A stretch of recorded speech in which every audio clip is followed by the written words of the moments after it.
right, folks. Well, welcome to another ranking of stuff in Marvel United.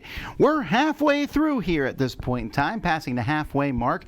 So, I mean, again, I like pretty much everything in Marvel United. Some of the stuff I like playing against more than not. These are just my personal ratings. Today we're talking about some pretty big characters. Big in name, big in stature.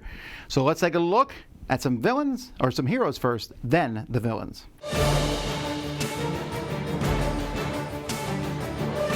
Okay, so let's start out today's heroes with Spider-Woman. Now, Spider-Woman's one of the... this is one of the only times I'm going to make this complaint. I think she's a cool miniature, but it doesn't look like Spider-Woman when it's all blue. I feel like she's one of the ones that has to be painted. Because when I first got this character, I looked at it and said, who is this? Well, there's a V on her forehead, and I couldn't figure out who it was until I looked at the cards, and I was like, oh, it's Spider-Woman. I don't know, that maybe it's just me who feels that way. But anyway, let's talk about her character. So, first of all, you'll notice only one single outside of her special card, so that's handy. If we look at her stats, she's kind of solid across the board. Here, these cards here, the Poison Blast, though, is what I really like about her. 2 damage, great, or delay the next villain turn by 1 card.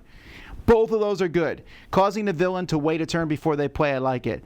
Not take any damage at the beginning of your next turn. I'm not as excited about that one because, again, it may or may not happen. But her cards, to be able to move punch, and she's giving all this to her teammates. Really good character to pick, I think. If you're like, who do I throw in? I need someone who's balanced. She's one of the most balanced characters out there. All right, Bucky is definitely a character people like, especially with the series going on right now with the Falcon and the Winter Soldier. Pretty strong, especially since he can get these 2 fighting tokens. Fighting tokens are great because you can get them and save them for later. Now, his weakness is he has quite a few cards with only 1 icon. And he's pretty terrible about being heroic. I guess that makes sense with the character. And so he would be, I like this card a lot. Getting these 2 tokens, that's fun. And it's great to be able to use those now or later on. Saving up those tokens, if you can get him to save the tokens and just play normally, and then the villain comes out and Bucky's sitting there with all these tokens, that feels fantastic. But he feels a little bit more limited than that, which is why I have him more in the middle of the pack. But he's still fun to play. Any guy that gives you tokens usually makes me pretty happy. Speaking of well-rounded, I think Nebula works really well. She's not very heroic, although she's more heroic than Winter Soldier. That's an odd thing. But I like her cards. She has 3 different cards. This one's such a fascinating card. Not that it has a wild at the bottom. Everyone can swap a card from their hand with one of the cards in the storyline. But then you remove the top card of the Master Plan deck from the game. So you're losing a turn. However, if you have someone who can look at the card, you can combine it with this for some really cool effects. But that means you need that combination.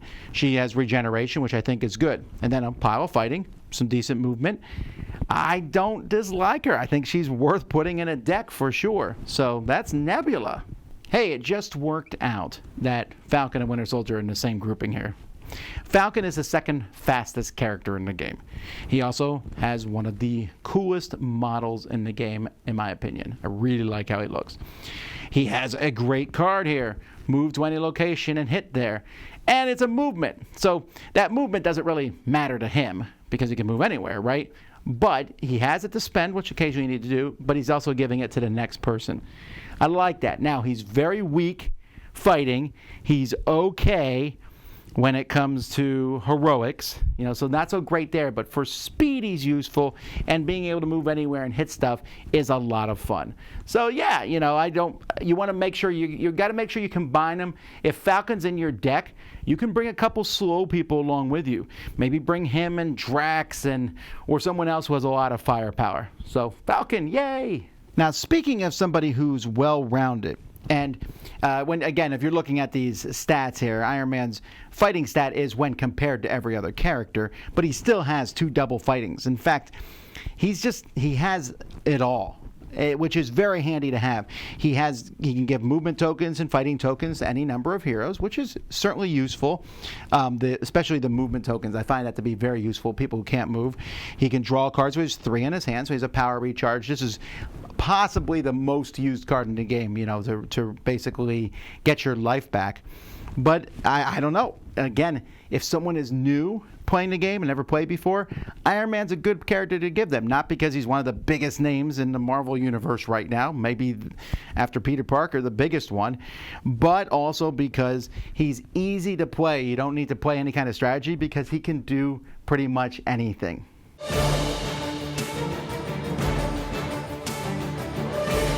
I called this video the big ones, and here's the biggest one of them all, Thanos. I mean, look at that Mad Titan go. In fact, that's the name of one of his cards here, Mad Titan.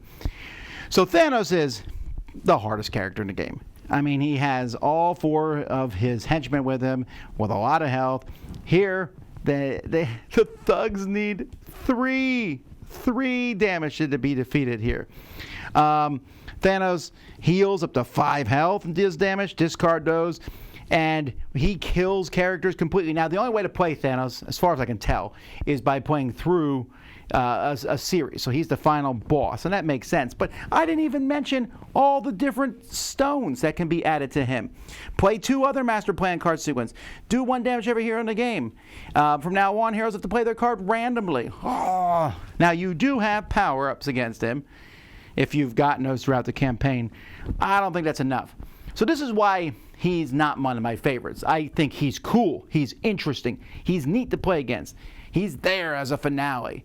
But whew, he's also strong and powerful. So there's a lot of stuff going on when you play against Thanos. When I play against Thanos, I know I'm going to lose. Not the end of the world, maybe, but whew, well, I guess it is the end of the world.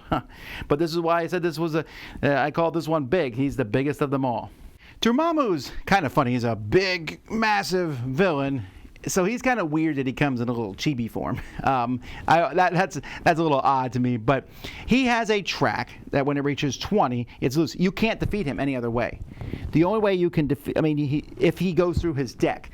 So you have to get him to go through his entire deck without beating you. So I find that to be kind of interesting here. Overflow is going to move this. He hits people for 2 damage. He just moves this by the number of heroes. So you're constantly trying to keep him from getting his track down. So you want to clear out the cards. You're just doing damage control in this game. And I find that one to be interesting. You're not attacking him.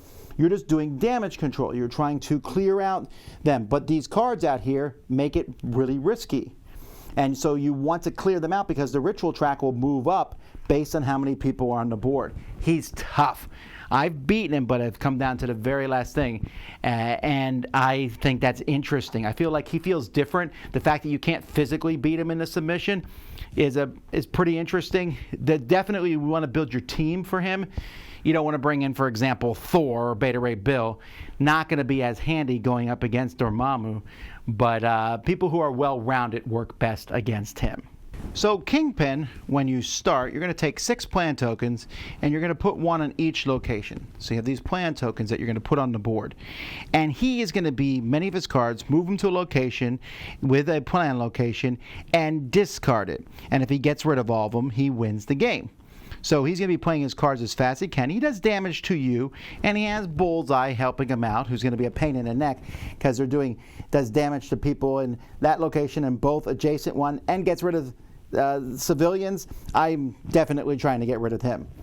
And as long as this threat's in play, if you rescue them, you discard them instead of placing them on the mission card, those secrets. Same thing with his connections. You have to take those out, but which one do you do first? I'll tell you folks, this is definitely, I find Kingpin to be fascinating because some of the villains I say, oh, when you play against them, this is how you beat that villain. This is what you need to do. With Kingpin, I'm like, do you take out Bullseye? He's dangerous. But do we get both secrets out? That way we can start rescuing people. And then do we get rid of the connections so we can start defeating the henchmen that are all over the place? Oh, it's tough. And I like that. I find him to be an interesting thing. He also is basically a countdown, getting rid of these different tokens. So, I don't know. It keeps things intriguing, and that's why I like him. He's also big, as I mentioned in my video, but in a different way. I don't know why I like this chibi so much. Just a fat guy in a suit. these are the sets that these characters came from. So, wow. So, like I said, I think some people probably might put Thanos at the top of their list just because he's so hard and so powerful and so interesting. But I don't know. I think I'd rather fight against Kingpin than against Thanos. But again, these ratings can move around and change. Hey, we still have quite a few heroes to go. I think we have 25 more heroes to look at and 11 more villains. So join us to see what my favorites are. Until next time, I'm Tom Vasel, and you've been watching Marvel United on the Dice Tower.